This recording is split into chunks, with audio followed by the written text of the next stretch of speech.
Shalom semuanya Bapak Ibu sekalian, Shalom. Sungguh sangat bersuka cita pada hari ini saya terutama bisa hadir di tempat ini bersama dengan Bapak Ibu sekalian. Shalom juga untuk jemaat Tuhan yang boleh menonton secara online, dan bila pada hari ini kita sama-sama rindu untuk selalu mendengarkan kebenaran firman Tuhan. Perkenalkan, nama saya Milka Hosana.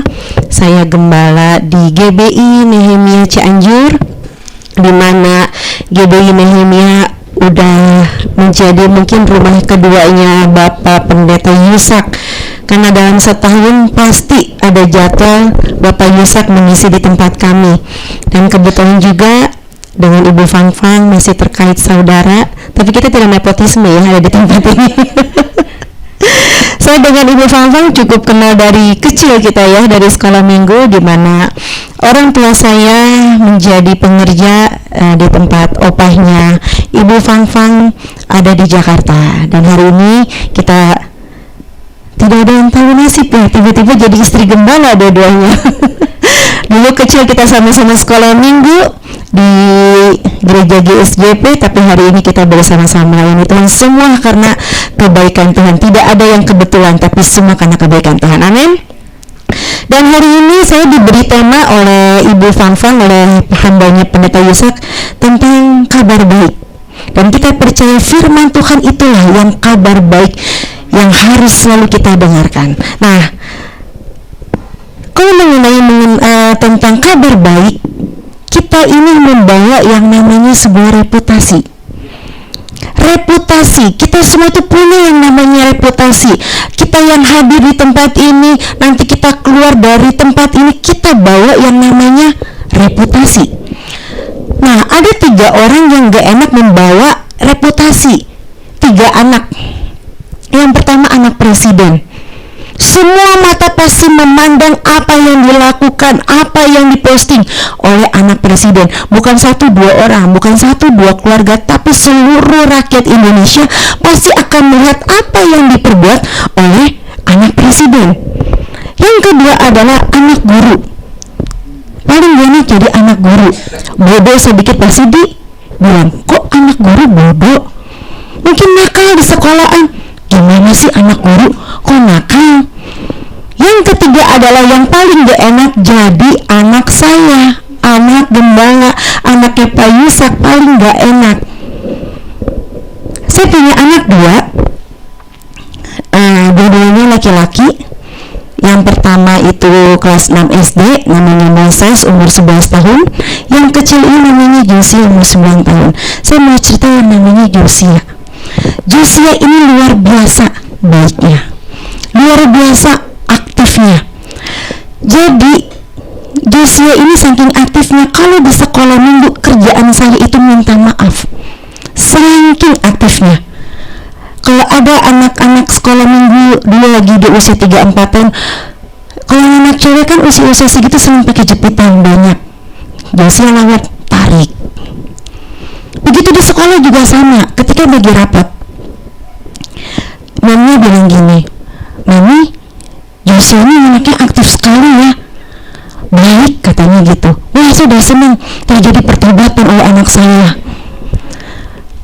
Ternyata bukan hanya stop sampai di situ. Saking baiknya mami, semua anak diganggu. Nah, ada satu perkataan, itulah kalau konsekuensi jadi anak gembala. Gimana ini ya? Masa mami papinya gembala kok anaknya nakal?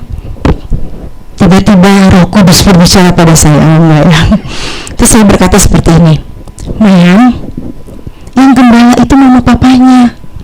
Anak ini masih usia 3-4 tahun, masih playgroup, belum jadi gembala. Biarlah dia seperti anak-anak pada umumnya. Ya nakal juga nakal anak-anak kan, gak mungkin anak sihir gitu, narkoba gitu kan, masih pada umumnya. Itulah reputasi yang harus dibawa sebagai anak gembala, anak guru, anak presiden. Semua mata memandang apa yang kita lakukan, apa yang kita posting, itulah yang menjadi reputasi. Nah, kita pun membawa yang namanya reputasi. Apa sih reputasi kita sebagai orang percaya? Kita mau buka dalam 1 Korintus 12 ayat 27. 1 Korintus 12 ayat 27. Kita mau baca sama-sama. 1, 2, 3. Kamu adalah tubuh Kristus dan kamu masing-masing adalah anggotanya. 1 Korintus 12 ayat 27, di mana Rasul Paulus mau mengajarkan kepada kita, kamu semua, kita semua, bukan hanya Bapak Gembala di tempat ini, bukan hanya Om, bukan hanya Ibu Fanfan, bukan hanya yang melayani. Oh, itu kan yang melayani, ialah mereka kan tubuh Kristus. Terus kita yang hanya sebagai jemaat cuma duduk-duduk aja. Loh, bukanlah, kita bukan tubuh Kristus. Kita semua mau melayani, mau enggak. Tapi ketika kita menerima Yesus sebagai Tuhan dan Juru Selamat, maka Rasul Paulus mengatakan kamu semua adalah tubuh Kristus dan anggotanya. Dan ini yang Tuhan Yesus, yang Rasul Paulus mau sampaikan, bahwa kita adalah tubuh Kristus. Itulah reputasi kita. Nah, apa background dari Paulus menyampaikan hal ini? Background Paulus menuliskan ini, dia Paulus pernah tinggal di Korintus selama 18 bulan.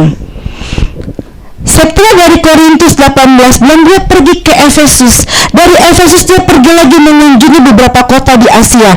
Setelah dia mengunjungi beberapa kota di Asia, dia pulang lagi ke Efesus.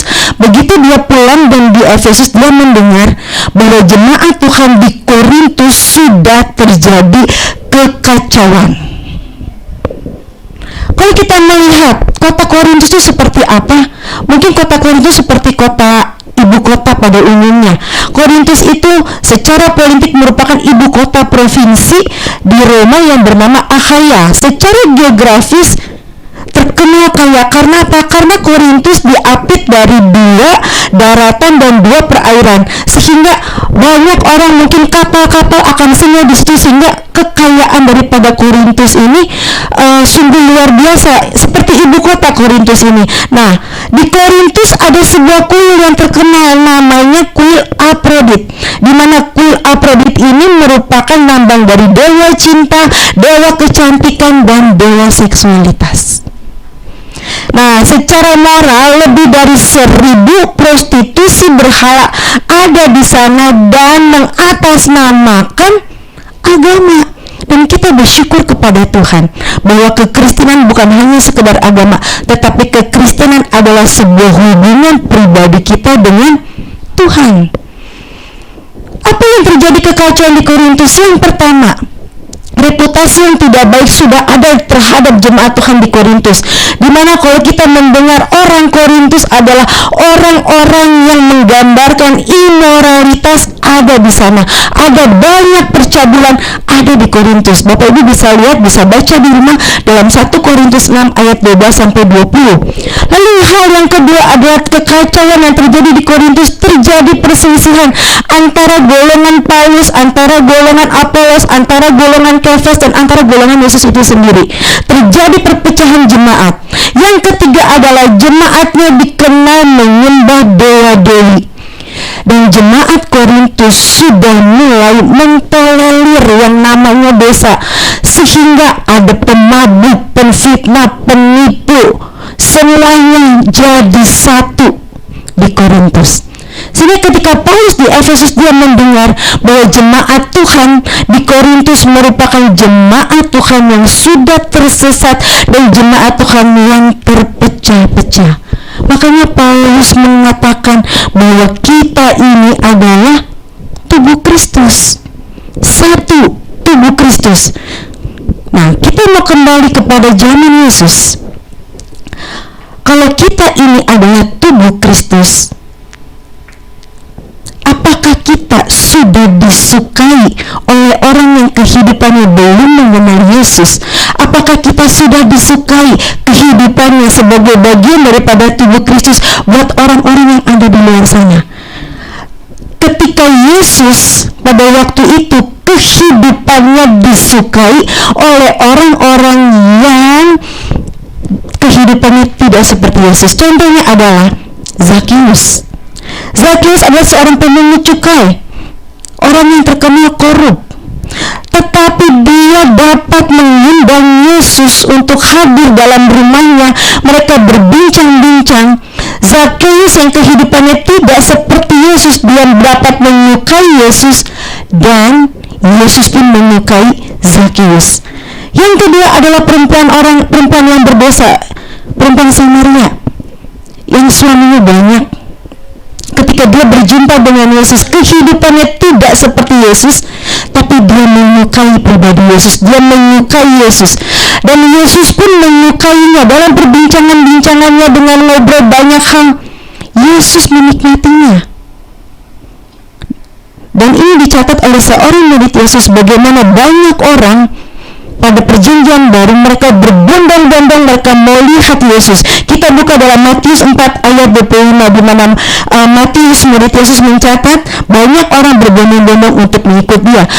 Matius 4 ayat 25, demikian firman Tuhan, banyak orang berbondong-bondong mengikuti dia. Mereka datang dari Galilea dan dari Dekapolis, dari Yerusalem dan dari Yudea dan dari seberang Yordan. Mungkin kita dapat berpikir, iyalah mereka berbondong-bondong karena mereka semua pengikut Yesus. Oh iyalah mereka berbondong-bondong karena mereka itu termasuk salah satu bagian daripada pengikut Yesus, atau bagian daripada teman-teman murid-murid Yesus. Saya mau katakan pada hari, tidak semua motivasi mereka mengikut Yesus adalah karena pribadinya. Ada banyak orang Kristen zaman sekarang, tidak jemaat di sini, jemaat di Cianjur. Ada banyak orang kalau beribadah, mereka ke gereja, yang mereka cari apa? Berkat. Ada banyak orang ke gereja mau beribadah, bukan dia cari karena dia mau mengucap syukur kepada pribadinya, tapi dia mengejar yang namanya mukjizat. Dan hari ini kita mau belajar. Firman Tuhan mengatakan, carilah dahulu kerajaannya, maka semuanya akan ditambahkan. Cari dulu pribadinya. Aduh, masalah berkat, masalah kesembuhan, buat Tuhan itu cuman gampang semuanya, karena dia yang punya segala sesuatunya. Tapi Tuhan mau, lakukanlah apa yang menjadi bagian kita. Kita kejar pribadinya, kita rindu hadiratnya, maka semuanya tanpa kita minta, Tuhan akan menyediakan, bahkan lebih dari cukup Tuhan akan menyediakan bagi setiap kita. Hal yang kedua adalah sebagai bukti bahwa Matius mencatat banyak orang berbondong-bondong untuk mengikut dia. Dalam Matius 13 ayat 2, demikian firman Tuhan, maka datanglah orang banyak berbondong-bondong lalu menggerumuni dia, sehingga ia naik ke perahu dan duduk di situ, sedangkan orang banyak semuanya berdiri di pantai. Kalau kehidupan mereka yang tidak seperti Yesus dapat menyukai Yesus, dan ini bukan hanya dicatat dalam Matius saja, Lukas, Yohanes pun mencatat dalam perjanjian baru, ada banyak orang berbondong-bondong sesak-sesakan mau lihat pribadinya Yesus. Bagaimana dengan kita sebagai bagian daripada tubuh Kristus? Apakah kita sudah disukai oleh orang yang kehidupannya tidak mengenal Yesus, orang yang di luar sana? Apakah kita sudah disukai seperti banyak orang menyukai Yesus? Mereka berbondong-bondong untuk dapat melihat Yesus. Bagaimana caranya dan mengapa kita harus memiliki reputasi yang baik? Karena orang yang di luar sana, yang pertama adalah apa yang mereka lihat. Apa yang orang luar yang ada di sana, yang kehidupannya tidak seperti Yesus, melihat kita bagian daripada tubuh Kristus ini. Apa yang mereka lihat? Kita adalah bagian daripada tubuh Kristus. Bukan hanya berbicara tentang gereja, karena kita percaya gereja bukan hanya sekedar bangunan, tapi kitalah adalah gerejanya. Ketika Paulus berbicara tentang konsep tubuh, Paulus mengajak kita untuk menyadari bahwa tubuh lebih penting daripada posisi. Nah, kita mau buka dalam 1 Korintus 12 ayat 17. 1 Korintus 12 ayat 17 boleh ditampilkan? Andai kata tubuh seluruhnya adalah mata, di manakah pendengaran? Andai kata seluruh adalah telinga, di mana pendengaran? penciuman. Artinya Paulus bukan hanya mengajarkan kita tentang posisi, tapi Paulus mengajarkan buat kita semua sebagai bagian daripada tubuh Kristus berbicara tentang fungsi. Kalau kita adalah mata, berfungsilah sebagai mata, tapi mata tidak lebih hebat daripada tangan. Kalau kita berfungsi sebagai tangan, berfungsilah sebagai tangan, tapi tidak lebih hebat daripada kaki. Artinya Paulus mengajarkan kita bahwa orang yang di luar sana apakah melihat bagian kita daripada tubuh Kristus, kita berfungsi sebagaimana mestinya. Dan mengapa banyak hari-hari ini orang dapat terus mengejar yang namanya posisi dibandingkan fungsi? Makanya gak heran banyak terjadi yang namanya korupsi, karena dia kejar posisi. Dan tidak sedikit pun itu pun terjadi pada sebuah gereja. Mereka berlomba-lomba, wah saya masih harus jadi koordinator, saya masih harus tampil seperti di Fang-Fang nyanyi. Ketika kita semua ada di dalam spotnya kita masing-masing, berfungsi sebagaimana mestinya. Mungkin suara saya nggak bagus kayak di Fang-Fang, tapi saya punya senyum yang ramah, saya menjadi asar. Ketika itu berfungsi sebagaimana mestinya, maka itu akan menjadi terang. Ketika saya nggak bisa senyum, muka saya jutek, tapi saya punya hati mau berdoa, saya mau masuk, saya mau daftar sama Bapak Gembala di tempat ini, saya mau jadi tim menara doa. Saya punya hati, saya punya waktu, daripada di rumah aja saya mau berdoa. Saya mau berdoa untuk pekerjaan Tuhan di tempat ini, saya mau berdoa jemaat Tuhan yang sakit. Mungkin suara saya bagus kayak di Fang-Fang, daftar jadi PL di tempat ini. Ketika seluruh jemaat Tuhan dapat berfungsi sesuai dengan spotnya masing-masing, dan itu menjadi satu kesatuan, maka orang yang di luar sana dapat melihat ada satu kesatuan dengan tubuh Kristus. Yang setuju katakan amin. Ada satu kesatuan. Kalau kita nonton yang namanya sirkus, Bapak Ibu pernah lihat sirkus kan? Mereka ada di spotnya masing-masing. Mereka bekerja sama. Sehingga ketika kita melihat ada pertunjukan yang luar biasa. Dan itu yang Tuhan mau juga bagi setiap kita. Kita bagian daripada tubuh Kristus, kita adalah gerejanya. Lakukanlah apa yang sudah Tuhan percayakan bagi setiap kita, dan setiap kita melakukannya dengan sungguh-sungguh, maka kita akan menjadi berkat, dapat menjadi terang, sehingga orang yang di luar sana melihat bagian daripada tubuh Kristus berfungsi sebagaimana dengan mestinya. Hal yang kedua adalah, kalau tadi yang pertama, apa yang mereka lihat orang di luar sana. Yang kedua adalah apa yang mereka dengar tentang bagian daripada tubuh Kristus. Apa yang mereka dengar dengan tubuh Kristus atau gerejanya. Ketika mereka mendekat dengan tubuh Kristus, apakah mereka mendengar 3 hal yang luar biasa, yaitu iman, pengharapan, dan yang paling utama adalah kasih. Apakah mereka melihat iman ketika segala sesuatunya Tuhan izinkan terjadi yang tidak baik dalam kehidupan kita? Masihkah ada iman di bagian tubuh Kristus ini? Apakah masih ada pengharapan ketika semuanya sudah tertutup jalannya? Apakah kita masih mempunyai pengharapan?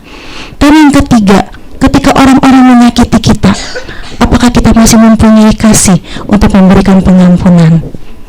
Sehingga orang yang di luar sana melihat dan mendengar ada bagian tubuh Kristus di GCC di tempat ini adalah memiliki yang namanya iman, ada yang namanya pengharapan, ada yang namanya kasih. Kalau saya mau cerita tentang yang namanya kasih, Bapak Ibu, tahun 2018 atau tahun 2019 saya lupa, waktu itu suami saya sedang khotbah di Medan, sehingga saya di rumah tuh hanya dengan anak-anak saya aja bertiga. Lalu saya ajak satu pengerja, saya mengajak satu lagi biar rame rumahnya. Waktu itu habis ibadah sore, saya mau jemput sepupu saya yang kebetulan juga sebagai pengerja di tempat kami. Kita jemput. Nah, dalam perjalanan sudah jemput menuju ke rumah, mobil saya itu ditabrak. Dari belakang ditabrak karena posisinya ada di lampu merah. Tadinya kaki saya itu masih ada di gas. Karena mau lampu merah saya udah pelan-pelan mundur, mau pindah ke rem. karena ditabrak dari belakang dan saya masih kaget dan posisi kaki belum pindah ke rem, akhirnya saya gas karena kaget, saya tabrak mobil yang di depan. Jadi saya paling rusak mobilnya, depan rusak, belakang pun rusak. Karena kejadian waktu itu sudah malam, dan saya telepon ada pengerja saya yang kebetulan polisi, tolong, saya bilang gitu. Nah, mereka datang, akhirnya yang menabrak saya pun kita berdiskusi ini bagaimana dengan kerusakan. Karena dia hanya seorang supir, dia bilang begini, Pak, pegang KTP saya, pegang STNK, besok kita ketemu di bengkel, saya mau ngobrol dulu sama bos saya. Oke, kan udah ada aman ya, udah ada KTP, udah ada STNK, berarti aman. Janjiannya kita pada besok harinya, hari Senin, ketemu di bengkel. Mobil saya dilihat sama yang punya bengkel, wah ini rusaknya lumayan, berapa kira-kira? Kebetulan ada juga orang yang menabrak dan orang yang di depan saya pun ada, kurang lebih ini sekitar 8 juta. Wah, suami gak ada, tabrakan, gimana, pusing gitu saya teh. Akhirnya ngobrol, dia ceritanya. Dan saya bingungnya, kok dia tahu bahwa saya ini hamba Tuhan. Ibu, boleh gak saya nego sama ibu? Kan ibu orang Kristen, kalau orang Kristen biasanya baik. Jadi gimana, kata saya, gini Bu, saya kan harus memperbaiki bukan hanya mobil ibu, tapi mobil yang di depan ibu pun harus saya perbaiki. Ya, boleh gak Bu? 5 juta aja. Ya udah, kata saya gitu. Saya telepon suami saya, ini gimana? Mintanya segini. Ya udahlah, mau gimana, orang dia cuma supir, mau ditekan sampai ari-arinya keluar, kata suami saya juga gak bakal bisa bayar, katanya gitu. Ya udah, akhirnya udah dia. Nah, orang itu datang lagi ke saya, Bu, punten, iya mah punten, katanya. Ada apa lagi, Bu? Boleh nggak? Uang udah kasih nih ke saya, boleh nggak? 500.000 aja Bu, buat saya. Si bapak di korting dewi, kata saya. Udah saya di korting 3 juta, akhirnya minta dia 500. Jangan makan Bu, belum makan. Mau saya mesti ke Bogor, saya mesti pakai ongkos. Kan orang Kristennya baik. Artinya dia sudah mendengar bahwa kehidupan orang Kristen penuh dengan kasih. Tapi masalahnya saya bayar ke bengkel bukan dengan kasih, dengan duit. Lalu saya kata sama saya lagi, Dad ini gimana? Dikorting dulu 500.000. Ya udah ini mau gimana? Kamu kasih. Terus saya bilang, kamu nego dan beri kasih 500, kasih 300. Ya ampun, gak ngaruh kali 200.000 mah. Akhirnya ya sudah, akhirnya saya berikan 500.000. Tapi di situ saya dapat pelajaran bahwa orang yang di luar sana, yang kehidupannya tidak seperti kita yang sudah percaya dengan Tuhan Yesus, yang kehidupannya tidak percaya dengan Yesus, mereka sudah mendengar bahwa kasih itu adalah reputasi yang kita pegang sebagai tubuh Kristus. Tidak hanya iman, tidak hanya pengharapan, tapi kita harus punya kasih. Jadi apa yang mereka dengar? Apakah ada 3 hal dalam bagian daripada tubuh Kristus? Iman, pengharapan, dan kasih. Sehingga kita sebagai tubuh Kristus, sebagai gerejanya, boleh membawa dampak bagi orang yang di luar sana yang belum mengenal akan Tuhan. Hal yang ketiga adalah hal yang terakhir, apa yang mereka alami. Yang pertama tadi apa? Apa yang dilihat. Yang kedua, apa yang didengar. Yang ketiga, apa yang mereka alami. Ketika Paulus membicarakan konsep tubuh itu diciptakan Tuhan supaya memberi pengalaman bagi orang yang berjumpa dengan kita. Nah, sehingga pertanyaannya, apa yang mereka alami ketika berjumpa dengan kita, bagian daripada tubuh Kristus? Apakah kita jadi orang yang gampang menyakiti, yang gampang keluar kata-kata yang tidak baik, sehingga mereka udah ogah, katanya Kristen tapi julid, katanya Kristen tapi kalau usahakan nipu, katanya Kristen tapi kok begitu. Apakah yang mereka alami seperti itu? Tapi kita rindu semua mereka mengalami ada pribadi Yesus dalam setiap kehidupan kita, sehingga ketika mereka berjumpa dengan kita, mereka melihat ada pribadi Yesus ada dalam kehidupan kita. Dan hari-hari ini kita berjuang dengan satu kata yang namanya ketulusan. Kalau kita lihat media sosial, kita lihat ada banyak artis, wah kok rumah tangganya romantis ya, aduh kayaknya goals couple banget gitu. Tapi berapa bulan kemudian atau berapa tahun kemudian kita sudah lihat mereka ada di ambang perceraian. Dan hari-hari ini kita berjuang dengan yang namanya ketulusan. Ada banyak orang baik tapi ada ujungnya. Tapi bagaimana caranya kita sebagai bagian daripada tubuh Kristus, kita memiliki yang namanya ketulusan, sehingga kita berbuat baik karena memang kita sudah diselamatkan dan kita harus berbuat baik. Sehingga ada banyak orang melihat, berjumpa dengan kita, ada kebaikan Tuhan terpancar dari pribadi kita sebagai bagian daripada tubuh Kristus. Sehingga orang yang berbeda iman, orang yang berbeda suku, orang yang berbeda cara pandang bisa duduk bareng-bareng sama dengan kita. Karena apa? Karena ada ketulusan dalam kehidupan kita. Dan ini yang paling penting. Ketika kita melihat kita ada bagian daripada tubuh Kristus, kita mau kita berfungsi sebagaimana mestinya, sesuai dengan spotnya, dan kita mau menjadi terang, sehingga kita percaya gereja ini menjadi gereja yang menarik, gereja yang atraktif. Lalu yang kedua adalah bagaimana banyak orang mendengar tentang iman, pengharapan, dan kasih, dan banyak terjadi pertobatan. Dan yang ketiga adalah kita mau memiliki yang namanya ketulusan, sehingga banyak orang di luar sana ketika berjumpa dengan kita mengalami sebuah pengalaman berjumpa dengan pribadinya Yesus. Karena apa? Karena kita pun sedang mau mewariskan yang namanya iman untuk generasi kita selanjutnya. Sehingga kita udah gak sulit lagi nyuruh anak-anak kita, ayo sekolah minggu.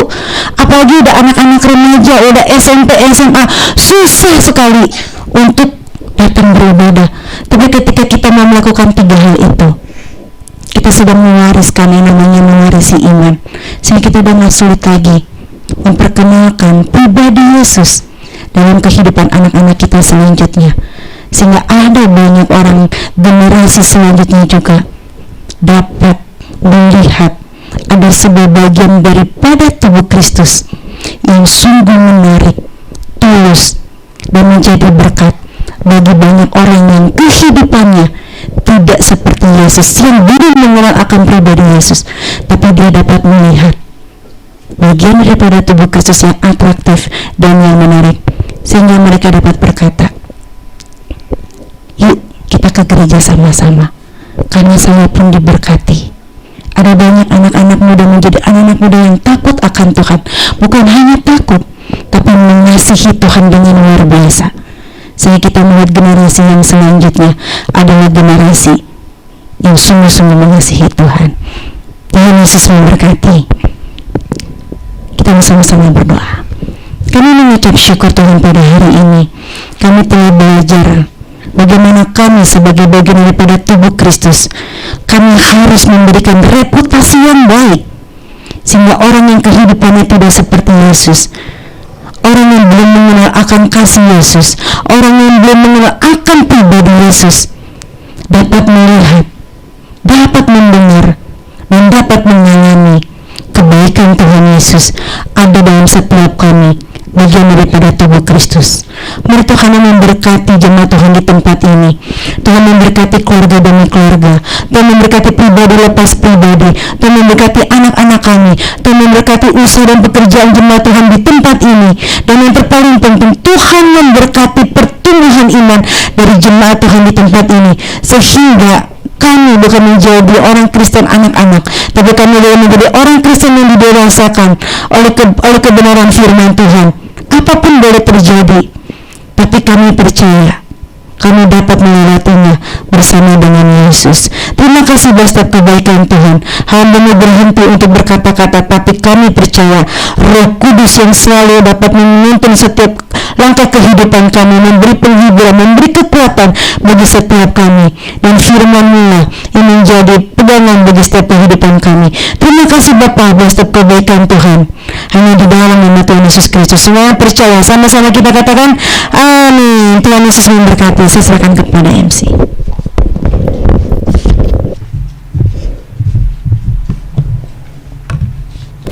Puji nama Tuhan, terima kasih untuk PS Kalasana yang telah memberkati kita luar biasa dengan kebenaran firman Tuhan. Sebentar kita akan memberikan persembahan, kita boleh bersatu di dalam doa. Terima kasih Tuhan Yesus untuk firman-Mu yang luar biasa. Ajar kami untuk menjadi bagian-bagian tubuh Kristus yang berfungsi sehingga orang boleh melihat Kristus di dalam kami. Topang kami terus dengan anugerah-Mu, dengan kekuatan yang datangnya dari Tuhan, agar kami mampu menjadi pelaku-pelaku firman dan untuk orang-orang boleh melihat Kristus di dalam kami. Sebentar kami ingin memberikan persembahan. Tuhan, ajar kami untuk memberi dengan hati yang tulus, ajar kami untuk memberi dengan sukacita, dengan damai sejahtera datang dari Tuhan. Terima kasih Bapak, kami siap untuk memberi yang terbaik. Haleluya, puji nama Tuhan. Oke, persembahan boleh dijalankan. Kita akan menjalankan persembahan secara dua cara, secara online dan secara onsite. Untuk online bisa mentransfer persembahan atau perpuluhan ke nomor rekening BCA di 1570330043 AM Yusak Setiawan. Lalu juga ibadah Sunday Service yang diadakan setiap hari Minggu pukul 4 sore diadakan secara hybrid. Bapak Ibu yang ingin bergabung bersama dengan kami ibadah secara onsite boleh datang langsung ke Komplek Permata Indah J18 di tempat ini. Lalu untuk link Zoom bagi Bapak Ibu yang tidak bisa mengikuti secara onsite, link Zoom yang diikuti oleh Bapak Ibu saat ini boleh diklik kembali. Lalu ada worship night di setiap hari Rabu pukul 7 malam juga diadakan secara hybrid, secara onsite dan online. Kami rindu kami bisa bersama-sama ibadah di tempat ini bersama dengan Bapak Ibu. Boleh langsung datang ke tempat ini. Lalu yang mengikuti secara online juga boleh klik link Zoom yang hari ini Bapak Ibu ikuti. Lalu ada JCC Kids yang diadakan setiap hari Sabtu pukul 3 sore, diadakan secara online dan satu kali onsite. Bagi Bapak Ibu yang punya cucu, punya anak, keponakan ingin mengikuti ibadah anak, boleh silahkan mengikuti ibadah kami secara online di link Zoom yang sama hari ini, dan secara onsite boleh datang ke Komplek Permata Indah. Lalu bila Bapak Ibu ingin menyaksikan kembali ibadah hari ini bisa mengikuti YouTube channel kami di Jerusalem Community Church, dan untuk update ibadah dan selanjutnya bisa memfollow Instagram kami di JCC BDG. Sekian pengumuman, saya serahkan kepada Bapak Pembina untuk doa berkat.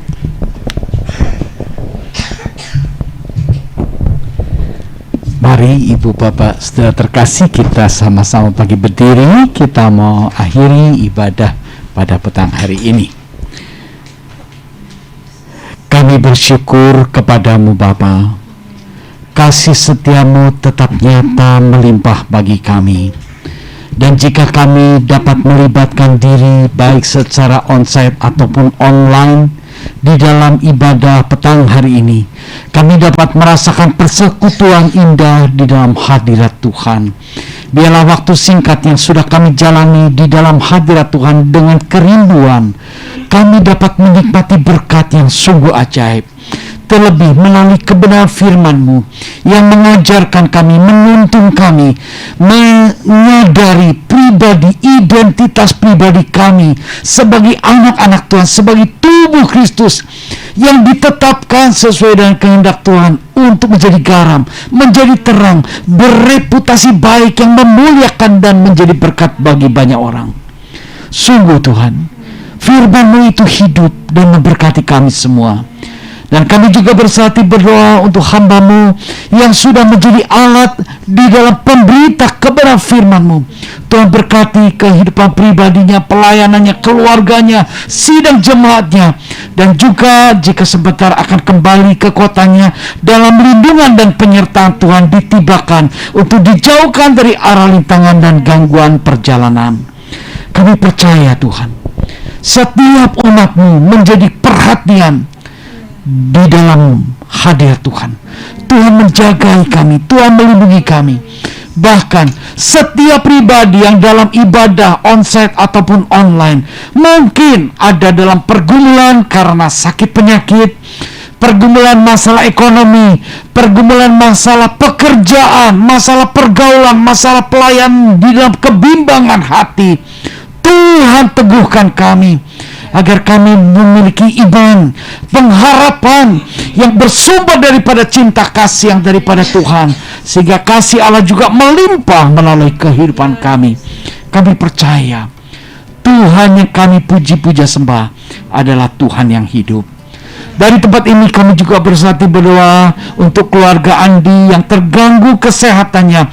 Tuhan tahu, Tuhan memberikan pertolongan dan penghiburan. Bapak Yunus yang juga sedang dirawat di rumah sakit, Tuhan juga memberikan pertolongan dan penghiburan. Dan saudara-saudara kami yang lain yang tidak kami sebut satu persatu, tetapi semua dalam perhatian daripada Tuhan. Tolong mereka semua. Sebab kami ini adalah umat milik Tuhan yang senantiasa bergantung bersandar kepada Tuhan. Jadilah kehendak Tuhan atas setiap pribadi kami masing-masing. Sebab kami percaya maksud rencana Tuhan adalah sempurna, mendatangkan kebaikan bagi kami dan kemuliaan bagi nama Bapa di surga. Kami juga bersatu Tuhan, berdoa bagi negara dan bangsa. Kami mendengar betapa rumit, betapa pelik segala badai kesulitan yang sedang dialami dan menimpa bangsa Indonesia. Tetapi kami percaya kami memiliki Tuhan Allah, Sang Penguasa alam semesta, Sang Penguasa para penguasa di atas penguasa. Biar Tuhan bekerja, berkati Indonesia, selamatkan Indonesia. Jadilah kehendak Tuhan atas bangsa yang besar ini. Kami percaya Tuhan tidak pernah berhenti dan beralih perhatiannya dari negara yang bangsa ini. Terima kasih Tuhan untuk segala kasih karunia Tuhan. Dan hamba juga berdoa untuk pelayanan Bapak Gembala sidang tempat ini sedang melayani di luar kota. Penyertaan urapan Tuhan menyertai pelayanannya dan menjadikan berkat, sehingga banyak jiwa yang diberkati melalui pelayanannya. Terima kasih Tuhan, sebentar kami akhiri ibadah ini. Namun sebelum kami akhiri, kami mau menerima berkat kasih karunia dari Bapa di surga. Dari sebab itu mari Ibu Bapak Saudara terkasih, kita tadahkan tangan, kita menerima berkat daripada Allah Bapa. Ibu Bapak dan saudara-saudara terkasih, terimalah segala berkat daripada Allah Bapa kita, penguasa langit dan bumi yang bertahta di dalam kerajaan surga. Terimalah cinta kasih daripada Tuhan Yesus Kristus. Dialah juru selamatmu yang mengampuni segala dosa-dosa, membebaskan engkau dari maut dan memperdamaikan engkau dengan kasih Bapa di surga. Sebab itu, hiduplah dalam persekutuan dengan Roh Kudus yang akan senantiasa menyertai, mengurapi, memberkati, menghiburkan, menyembuhkan, menjaga, melindungi, memelihara Ibu Bapak Saudara sekalian mulai saat ini sampai Maranatha Tuhan Yesus Kristus datang kembali. Sebab itu, terimalah dan bawalah serta segala berkat, rahmat, kasih karunia Bapa di surga. Dalam nama Tuhan Yesus Kristus, hamba panjatkan, peralaskan segala doa ini. Haleluya. Amin. Puji Tuhan. Berselamanya cinta kasihku padamu, ku mau hidup selamanya untuk senangkan hatimu, tak berubah selamanya cinta kasihku padamu, ku mau hidup selamanya untuk senangkan hatimu Tuhan. Puji Tuhan, Tuhan memberkati kita semua. Ibadah sudah selesai. Karena berkat Tuhan, maka kita dapat terlibat dalam ibadah yang Tuhan berkati. Saya ucapkan terima kasih kepada Ibu Milka yang sudah menjadi saluran buat kita, baik bagi kita yang ada tempat ini dan juga bagi mereka yang ada di rumahnya masing-masing. Tuhan memberkati kita semua. Shalom. Tuhan berkati. Buat mereka yang di rumah, Tuhan memberkati. Puji Tuhan. Tuhan berkati.